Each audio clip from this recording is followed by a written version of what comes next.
السلام علیکم ورحمۃ اللہ. ایک مرتبہ پھر آپ کو خوش آمدید کہتے ہیں. ناظرین محترم، آج رمضان المبارک کی 6 تاریخ ہے اور آج چھٹا روزہ افطار ہونے کے لیے جا رہا ہے.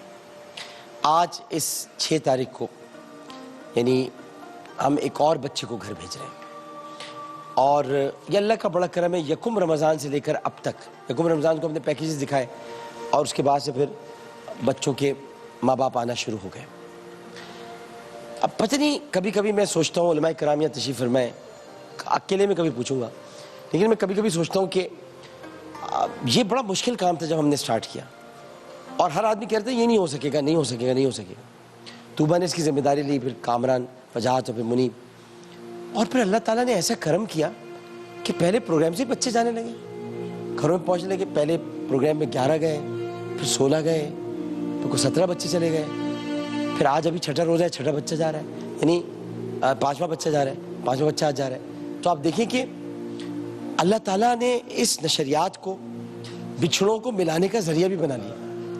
تو میں اس لیے کہتا ہوں کہ ہم نے بہت ساری غلطیاں ہم کرتے ہیں اور کرتے ہیں، اور یقیناً ہم سے غلطیاں ہوتی ہیں، لیکن اللہ تعالیٰ وہ ساری غلطیاں ایک بچہ بھجوا کے معاف کر دیتا ہے کہ چلو تمہاری اس نشریات سے کوئی ایک اچھا کام ہو رہا ہے، چلو جاؤ میں نے تمہیں معاف کیا. ورنہ بچے ملتے نہیں، یہیں بیٹھے رہتے. تو میں تو اس کو قبولیت سمجھوں گا کہ اللہ تعالیٰ نے اس نشریات کے ذریعے جب بچوں کو بھجوایا گھر، بے شک اللہ تعالیٰ بھجوا رہا ہے، تو یہ اللہ تعالیٰ کی قبولیت ہے. پھر بھی اے پروردگار، ہم سے جہاں جہاں غلطیاں ہوئی ہیں تو ہمیں معاف کرنا مانا. ہم ہر وقت غلطی کرتے ہیں پروردگار، ہر لمحہ غلطی کرتے ہیں، ہر جملہ ہمارا غلط ہوتا ہے، ہر لفظ ہمارا غلط ہوتا ہے. ہم تیری صحیح حمد نہیں کر سکتے، ہم تیرے حبیب کی صحیح مدح ثنائی نہیں کر سکتے، ہم تیرے حبیب کے بتائے ہوئے دین پر صحیح طرح چل نہیں سکتے. ہم کبھی ہنسی مذاق بھی کر لیتے ہیں، کبھی غلطیاں بھی ہو جاتی ہیں. اللہ تو ہمیں معاف کرنا پروردگار، مغفرت فرمانا. آج ہم جس بچے کو گھر بھیج رہے ہیں وہ طالب ہے، یہ ولد شاہد غوری. طالب کو 21 جنوری 2020 کو نواب شاہ پولیس نے عیدی سینٹر پہنچایا تھا. طالب کا کہنا ہے، رونی بیٹا رونی رہتے نہیں. طالب کا کہنا ہے کہ حیدرآباد حالہ ناکے پر رہتا تھا. اس کے پڑوسی زبیر جو کہ ڈیکوریشن کا کام کرتا ہے، ایک شادی کی تقریب میں کام کی غرض سے مجھے اپنے ساتھ نواب شاہ لایا تھا. بیٹا میں تمہیں آنکھیں میں روتے ہوئے دیکھ رہا ہوں تو مجھے رونا آ رہا ہے، تو رو مت تم. ہاں، تو زبیر نے رات کو چائے لینے کے لیے بھیجا. جب میں واپس آیا تو وہاں پر کوئی نہیں تھا. پولیس نے مجھے پکڑ کر عیدی سینٹر کے حوالے کر دیا. ہماری ٹیم نے طالب کے گھر کی تلاش کی تو حالہ ناکہ کے پاس گھر نہیں ملا. ہم نے کوشش جاری رکھی اور یہ ہم لوگ خود جاتے ہیں، مفتی صاحب یا ہمارے کامران رضا صاحب جاتے ہیں، میزبی صاحب. تو ہماری ٹیم نے طالب کے گھر کی تلاش کی اور تلاش جاری رکھی. تو نانا بابا کے مزار کے پاس لوگوں نے طالب کی تصویر پہچان کر بتایا کہ اس کا والد پیریٹ آباد میں گورنمنٹ کالج کے پاس رہتے ہیں، حیدرآباد. جب ہماری ٹیم کا رابطہ طالب کے والد سے ہوا تو انہوں نے بتایا کہ طالب کی تلاش میں انہوں نے پولیس تھانے، ریلوے اسٹیشن اور دیگر مقامات پر اطلاع دی اور گمشدگی کے پوسٹر بھی لگائے اور درگاہوں پر جا کر جو کر سکتے ہیں درگاہوں پر جا کر منت مانی. بچہ حیدرآباد کا، گم ہوا نواب شاہ میں، ملا کراچی. آج طالب کو لینے اس کے والد شاہد غوری حیدرآباد سے آ گئے. حیدرآباد سے لینے آ رہے ہیں ابو طالب کو. آئیے تشریف لائیے. آج وعلیکم السلام.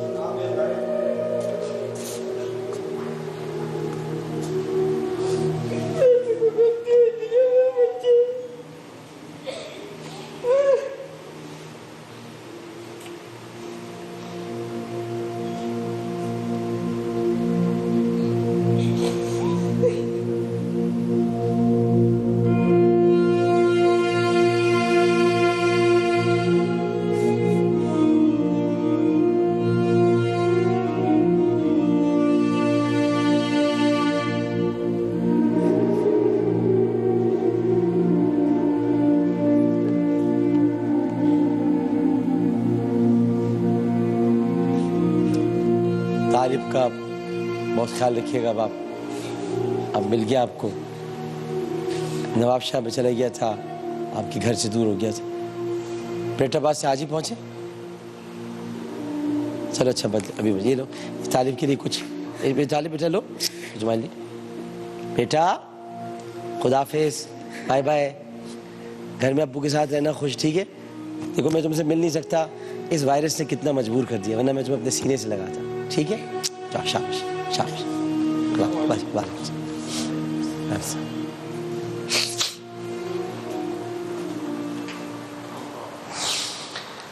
تو ایک اور بچہ ماشاءاللہ چلا گیا. علماء کرام تشریف فرمائے. جناب مفتی حنیف قریشی صاحب السلام علیکم. جناب قاری خلیل الرحمان جاوید صاحب السلام علیکم. رمضان چھیبا صاحب السلام علیکم. جناب علامہ شبیر حسن مصری صاحب السلام علیکم. جناب مولانا فضل سبحان صاحب السلام علیکم. بڑی خوشی ہوتی ہے. بس یہ لمحہ ایسا ہوتا ہے کہ یوں لگتا ہے مفتی صاحب بس ادا ہو گیا سب کچھ، جو کچھ اس پوری محنت کو. حالانکہ اتنی غلطیاں ہم سے ہوتی ہیں، ہمیں پتہ ہے ہو جاتی ہیں، مگر یہ کچھ ایک ایسا عمل ہوتا ہے. کالرز کی طرف پڑھتے ہیں. السلام علیکم. السلام علیکم. وعلیکم السلام. جی فرمائیے. دانش عرض کر رہا ہوں جی، میں نے ابھی آپ کا کال دیکھا ہے تو نیکی کے سیگمنٹ کا، تو اس حوالے سے میں بول رہا تھا جی کہ آپ رشتے کا بول رہے تھے. ہاں میں رشتے کا بول رہا تھا. بالکل احمد میرے کو بہت اچھی طریقے سے جانتے ہیں لاہور میں. ٹھیک ہے. احمد رضا جو بیٹھے ہیں، تو اس حوالے سے نیکی کرنا چاہتے ہیں ہم. لیکن یہ ہے کہ آپ ہمارے لیے ہماری انفارمیشن بھی آپ پہلے لیں، تاکہ تب اگلے کی بچی کے بارے میں پتہ چلے سارا جو کچھ بھی. احمد رضا آپ کو جانتے؟ میرے کو جانتے ہیں بڑے اچھے طریقے سے. دانش صدیقی لاہور میں. کیا نام بتا رہے ہیں ہم اپنا؟ دانش صدیقی. دانش صدیقی. دانش صدیقی. آپ کہاں پر ہوتے ہیں، کیسے جانتے ہیں؟ لاہور میں آپ رہتے ہیں؟ لاہور میں پتہ ہے احمد کو. احمد جی بات کر رہے ہیں آپ سے. بھائی میں احمد رضا بات کر رہا ہوں. آپ دانش بھائی کہاں رہتے ہیں؟ آپ کس جگہ؟ لارنس روڈ پہ احمد. بالکل دانش صدیقی میں ان کو جانتا ہوں. بالکل جانتا ہوں. جانتے بتا رہے. یہ دانش بھائی کیا فرما رہے ہیں؟ یہ اس بچی کے لیے رشتہ لے کے آئے، کہہ رہے میں شادی کرنا چاہتا ہوں. دیکھیں نیکی کا کام ہے، اس میں نیکی میں آگے بڑھنا چاہیے. اور میں احمد کو پتا ہے کہ جس طرح میری گورنمنٹ جاب تھی، آج کل میں پرائیویٹ کر رہا ہوں، لیکن نیکی کا کام ہے. اور ڈاکٹر صاحب میرا دانش صدیقی سے آج کا تعلق نہیں ہے، میں اس کو برسوں پہلے سے جانتا ہوں. اچھا لگا ہے؟ بہت اچھے لگا. اچھا دانش پھر میں ان گھر والوں سے بات کرتا ہوں اور احمد کو بیچ میں ڈالتے ہیں. احمد اور ہم ان سے بات کر کے پھر آپ کو ہم یہاں بلوا لیتے ہیں. آپ کی امی یا گھر کے جو نا، ہم ان کو خود اپنا ٹکٹ بھیج کر آپ کا ٹکٹ کروا کے. ٹکٹ تو ابھی نہیں ہو رہا، ابھی آپ گاڑی میں آئیں گے، ہم کچھ آپ کا گاڑی کا انتظام کراتے ہیں. آپ یہاں آئیے، ایک دن ہمارے مہمان رہیں، ہم آپ کو ہوٹل میں ٹھہراتے ہیں اور یہاں آپ ان کی گھر والوں سے مل لیں. اگر بات بن جاتی ہے تو عید پر پھر یہ مفتی حنیف قریشی صاحب ہی نکاح پڑھائیں گے. ڈاکٹر صاحب ایک اور بات میں نے اس لیے بولا ہے آپ کو کہ نیکی کا کام ہے. یہ نہیں سوچنا چاہیے کہ میں اے اور وہ بی اور سی. اللہ کے گھر سب برابر ہیں. ماشاءاللہ. اچھا دانش بھائی بتائیے، کراچی میں آپ کے، مجھے اگر میں غلط نہیں ہوں تو کچھ کوئی عزیز رہتے ہیں آپ کے، کس علاقے میں رہتے ہیں؟ وہ بیسیکلی رہتے تھے یہاں پہ لالو کھیت والی سائڈ سندھی ہوٹل کے تو پاس. ان سے ملاقات کروا لیں، ان سے کر لیں ملاقات. آپ بھی آ جائیں، ان کو بھی بلوا لیتے ہیں. جی آپ آپ امی ہیں؟ ان کی امی ہیں؟ جی ان کی، آپ کی والدہ امی ہے؟ حیات ہے نا؟ جی امی کو لے کر آپ آئے. میں آپ سے بھی بعد میں بات کرتا ہوں. یہ سارا سسٹم اگر یہ ہو جاتا ہے تو انشاءاللہ چاند رات کو یہاں پر ایک نکاح بھی میں ان کی والدہ سے بھی ملا ہوں. میں نے بس ٹھیک. چلے اب کر لیتے ہیں. ایک بے سہارا لڑکی آئی تھی، اس کے نکاح کا معاملہ تھا، ہم نے اپیل کی. دیکھیے ایک اپیل آئی تو ہم کر لیتے. ایک کال کی طرف جی دکھائیے. دیکھا تصویر دکھا جی. دکھا بغیر تصویر دکھائی نہیں کرتے. آپ نہیں تھے موجود، میں آپ کو بھی دکھائے تھے. السلام علیکم. السلام علیکم. السلام علیکم.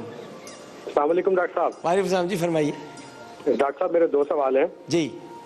ایک تو یہ ہے کہ کیا عورت جو ہے گھر میں ہی عورتوں کی جماعت کروا سکتی ہے؟ صحیح. اور دوسرا یہ ہے کہ سینیٹائزر لگا کے مطلب مسجد میں ہم باجماعت مطلب نماز پڑھ سکتے ہیں؟ کیا کر کے؟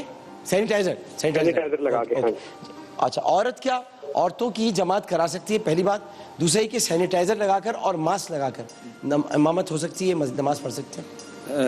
جہاں تک مسئلہ عورتوں کی جماعت کا ہے، اگرچہ حدیث مبارکہ میں اس کا موجود ہے کہ سیدہ عائشہ صدیقہ رضی اللہ تعالیٰ عنہ اور حضرت ام المومنین ام سلمہ رضی اللہ تعالیٰ عنہ اور نبی علیہ السلام کی ایک اور صحابیہ تھی، انہوں نے نبی علیہ السلام سے خصوصی طور پر اجازت لے کر گھر میں جماعت کروائی تھی.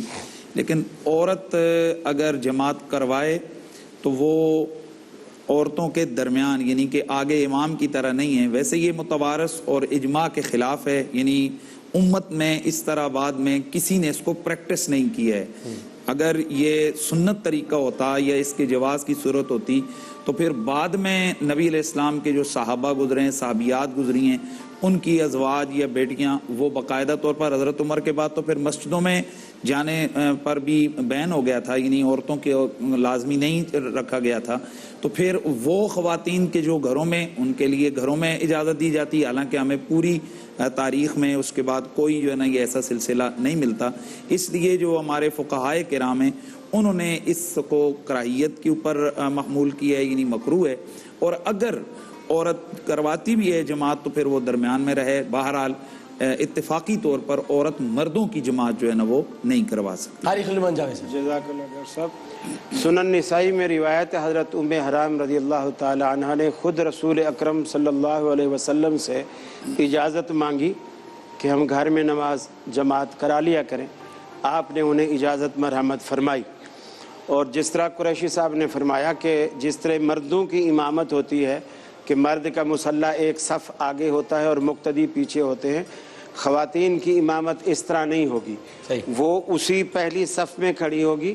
البتہ مثال کے طور پر 9 عورتیں ہیں تو 4 اس طرف ہوں گی دائیں طرف، 4 بائیں طرف ہوگی، تو 9ویں عورت جو امام بن رہی ہے وہ ان کے وسط میں بیچ میں سینٹر میں کھڑی ہوگی. عورتوں کی امام بن سکتی ہے کتاب و سنت کی روح سے، البتہ عورت مردوں کی امام نہیں بن سکتی. مصبی صاحب اس میں آپ اضافہ کرنے ورنہ وہ سینیٹائزر اور ماسک کا تو بتا ہی دیں. بسم اللہ الرحمن الرحیم. میں تھوڑی پروگرام کی سینیٹائزنگ کی بات اچھا جی. بیٹھے ہوئے تو سبھی پریشان ہو رہے تھے کہ ٹائم بہت زیادہ نکل جا رہا ہے، اور پورا سیگمنٹ کل کسی نے حساب کیا تھا تو ہمارا 13-14 منٹ کا بنا. کل؟ جی ہاں. بہرحال نہیں غلط حساب کیا گیا. حساب کر لیجیے. کل آپ کا 40 منٹ کا تھا ایڈورٹیزمنٹ وغیرہ کے ساتھ. تو بہرحال آج بھی ہم کل آپ نے ڈان پر جب گفتگو کی تھی اس کی خبر پر ماشاءاللہ اتنی آپ دیر تک بولتے رہے، آپ کو پتہ نہیں تھا. کوئی شک نہیں. تو تھوڑا سا انتظامیہ سے کہی کہ ٹائم نہیں ٹائم بالکل صحیح ہے، آپ بولیے تو صحیح ہے. اس وقت بھی آپ لوگ 4 منٹ بول چکے ہیں. میں عرض یہ کر رہا ہوں کہ سینیٹائزر میں جو الکوہل ہے وہ سنتھیٹک الکوہل ہے جس کو ظاہراً میتھینول کہتے ہیں. اس کو پینے سے انسان مر سکتا ہے، جیسے کہ بعض ملکوں میں لوگوں نے غلطی سے پیا، اور اس کو نجاست کے حکم میں نہیں دیا گیا. ٹھیک ہے.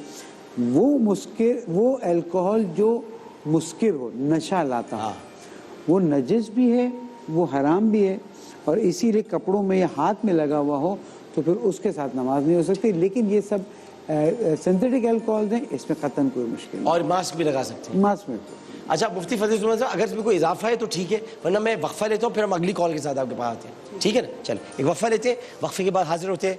وقفہ یہ ہے کہ لاہور میں یعنی داتا دربار کے ارد گرد رہنے والے اور راوی کنارے بسنے والے اپنے چھٹے روزے کو افطار کرنے کی تیاری کریں. اور یعنی اس وقفے کے بعد ہم جب واپس آئیں گے تو بہت سارا ٹائم ابھی باقی ہے. مصبی صاحب ابھی کافی آپ نے بیان کرنا ہے. وقفے کے بعد حاضر ہوتے ہیں. السلام علیکم ورحمۃ اللہ.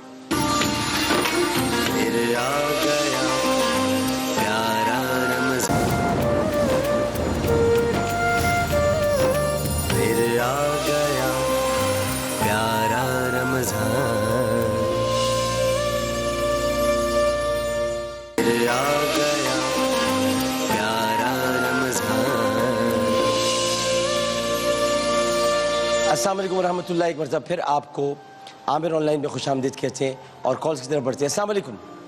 وعلیکم السلام. عامر بھائی سب سے پہلے بہت بہت مبارک ہو آپ کو. بڑی مہربانی جناب، بڑی مہربانی. اتنا پیارا علماء کا گلدستہ آپ نے ہماری رہنمائی کے لیے سجایا. بڑی محبت آپ کی، بڑی محبت. اور بالخصوص قاری خلیل الرحمان جاوید صاحب کے لیے بہت ساری محبت. اوہو قاری صاحب سے ہمارے سب سے محبوب قاری ہمارے قاری صاحب ہیں.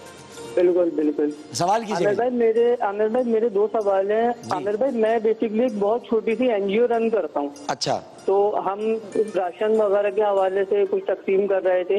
تو کچھ لوگوں نے مجھ سے رابطہ کیا ہے کہ زکوٰۃ وہ ہمیں دینا چاہ رہے ہیں کہ جس کا ہم راشن لوگوں میں تقسیم کریں. ہاں. لیکن ہم جن لوگوں میں راشن تقسیم کر رہے ہیں وہ سفید پوش لوگ ہیں. صحیح. کیا ہم اس زکوٰۃ کے پیسے سے ان کو راشن دے سکتے ہیں کیونکہ ان کو وقتی پریشانی آئی ہے، ورنہ وہ ایسے لوگ تھے جو آگے بڑھ کے لوگوں کی مدد کرتے ہیں. جی. اور نحمدہ و نصلی علی رسولہ الکریم. دیکھیں یہ بہت اچھی بات ہے. رمضان المبارک کے اندر رسول اللہ صلی اللہ علیہ وسلم کی سخاوت بھی بڑھ جاتی تھی. تو رمضان المبارک میں راشن تقسیم کرنا اور اگر وہ زکوٰۃ کی مد میں ہو تو ظاہر ہے کہ اس کے لیے صاحب نصاب، یعنی اگر وہ نہیں ہے اسی کو زکوٰۃ دی جا سکتی ہے. جی.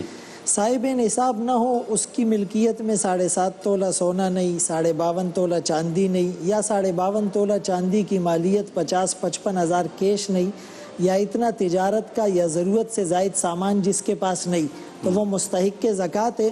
اس کو زکوٰۃ دی جا سکتی ہے کیش کی صورت میں بھی، راشن کی صورت میں بھی. اور اس کو بتانا بھی ضروری نہیں ہے کہ یہ راشن ہے. اگر اس کی عزت نفس مجروح ہوتی ہے، وہ سفید پوش لوگ ہیں، تو بغیر ان کو بتائے کہ یہ زکوٰۃ کی رقم ہے وہ بھی دی جا سکتی ہے. بس اتنا یقین ہو کہ یہ اس وقت مستحق کے زکوٰۃ ہے، حالات کا مارا ہوا ہے. خیر الناس من ینفع الناس، لوگوں میں سب سے بہتر وہ ہے جو لوگوں کو نفع پہنچائے. صحیح فرمائیں، بس یہ دیکھنے کہ سادات کو نہ پہنچائے. ٹھیک. حنیف قریشی صاحب، اس میں دیکھیں زکوٰۃ کے حوالے سے جس کو آپ مالک، اس کی دو شرطیں ہیں کہ ایک تو جو بندہ جس کو آپ زکوٰۃ دے رہے ہیں کہ وہ زکوٰۃ کا مصرف ہو، اور دوسرا لازمی طور پر یہ دیکھنا ہے کہ اس میں وہ شرائط پوری پائی جاتی ہوں، یعنی اس کو آپ مالک بنائیں. اب اس میں سادات بھی نہ ہو، پھر وہ صاحب نصاب بھی اس کا نہ ہونا یہ بھی ضروری ہے، پھر اس کو مالک بنانا. اب یہاں جو راشن تقسیم ہوتا ہے میرے خیال میں اس میں کوئی تمیز نہیں ہوتی ہے کہ یہ سید ہے غیر سید ہے، حتیٰ کہ بعض دفعہ ایسا بھی ہوتا ہے کہ وقتی طور پر جن لوگوں کا ظاہری ان کے حالت ٹھیک نہیں ہے آپ ان کو بھی دے دیتے ہیں، حالانکہ وہ مالی طور پر اچھے مستحکم ہوتے ہیں. تو اس لیے میرے خیال میں جو زکوٰۃ کی رقم بے شک اس قسم کے ادارے وصول کر لیں، لیکن وہ اس کو اس راشن میں ڈالنے سے پہلے ہیلے شرعی، ہیلہ تملیغ جس کو کہتے ہیں، وہ لازمی طور پہ کر لیں تاکہ تمام قباحتوں سے وہ بچ جائیں. یاد رکھیں جتنی NGOs جو ادارے زکوٰۃ کسی کی کلیکٹ کر رہے ہیں وہ اس کے ضامن ہیں، یعنی اگر وہ صحیح جگہ پر نہیں دیں گے تو قیامت والے دن ان سے ہی اس کی وصولی ہوگی، یعنی وہ اس کے جو ہے نا وہ مسئول ہیں، ان سے سوال کیا جائے گا کہ بھئی تم نے اس کو صحیح کیوں نہیں. یہ کوئی معمولی بات نہیں ہے.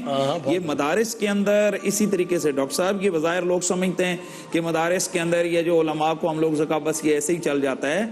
آپ یقین کیجئے کہ بہت بڑی بڑی احتیاطیں ہوتی ہیں، یعنی ایک ایک روپے کا حساب ہوتا ہے، پھر اس کا باقاعدہ طور پر اس کے مصارف اس کو دیکھا جاتا ہے، چنے جاتے ہیں، اس کے بعد زکوٰۃ. تو یہ ہر ایک کو زکوٰۃ نہ دے دی جائے ایسے طور پر، یا تو خود یقین کر کے کہ جی یہ بندہ مستحق ہے، یا پھر جن NGOs کو دیتے ہیں ان کو پابند بنائیں کہ وہ اس کے اوپر پورا ہیلا کریں. بالکل. جی قاری خلمان جاوید صاحب. جزاک اللہ ڈاکٹر صاحب.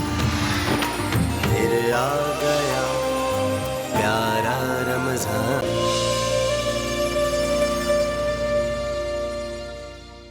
قید پوشی کا بھرم اس میں بھی نہیں ہے. اگر آپ آٹے کی بوری یا گھی وغیرہ کوئی چیز ان کے گھر پہ ڈالتے ہیں تو خود یہی چیز ان کے لیے بدنامی کا باعث بنتے کہ اچھا یہ بھی راشن پہ پل رہے ہیں، یہ داغ کا باعث بنتی. آپ خاموشی سے ان کی مدد کریں، پتہ کروائیں کہ ان کو ضرورت کس چیز کی ہے.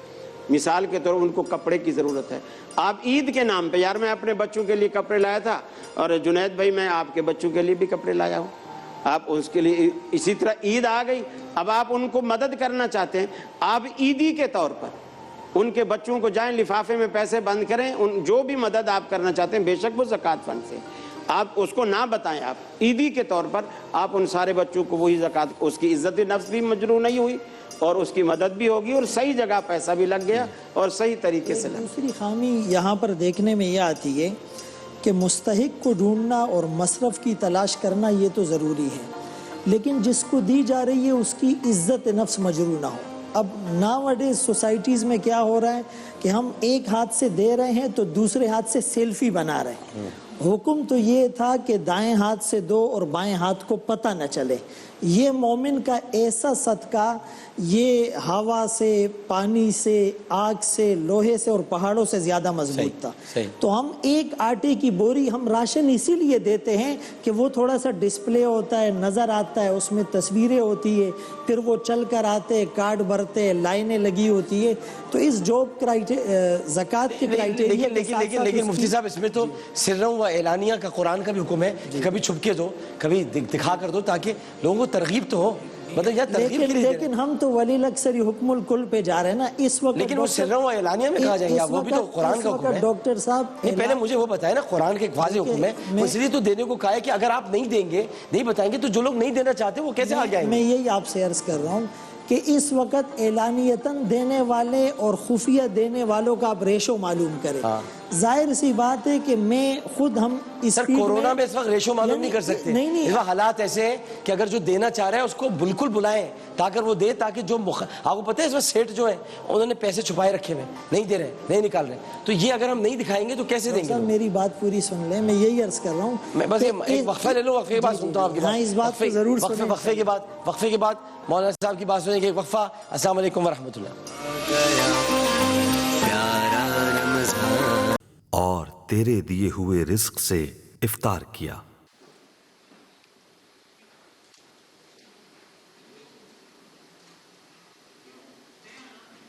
اللہ اکبر اللہ اکبر اللہ اکبر اللہ اکبر۔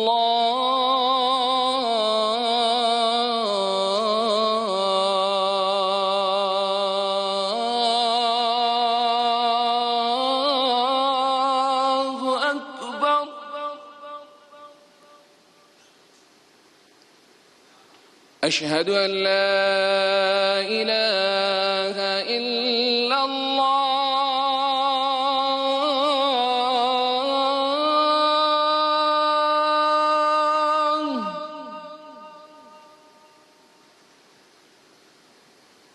أشهد أن لا إله إلا الله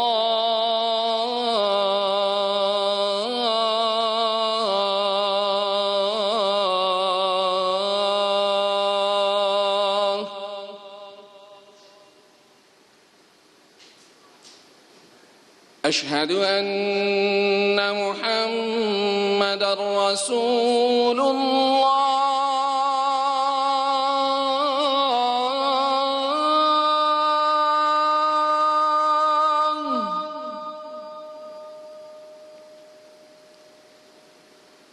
أشهد أن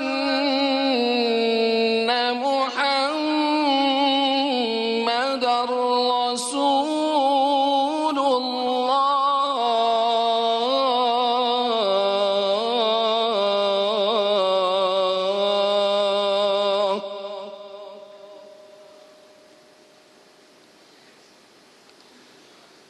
حي على الصلاة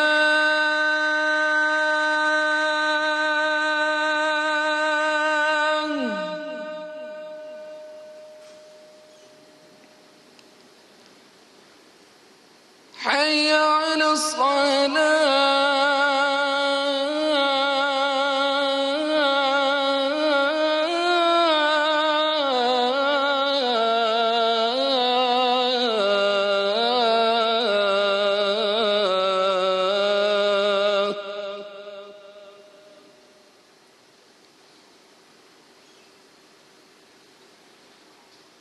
حي على الفلاح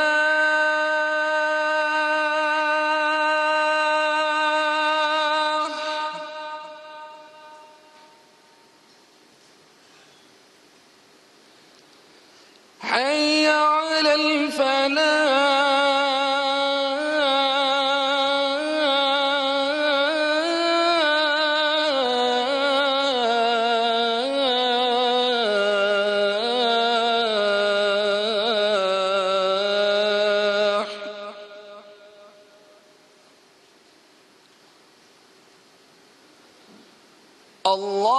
الله أكبر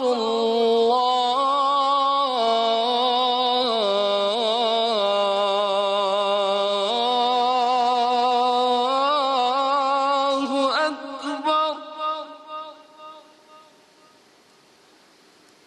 لا إله إلا الله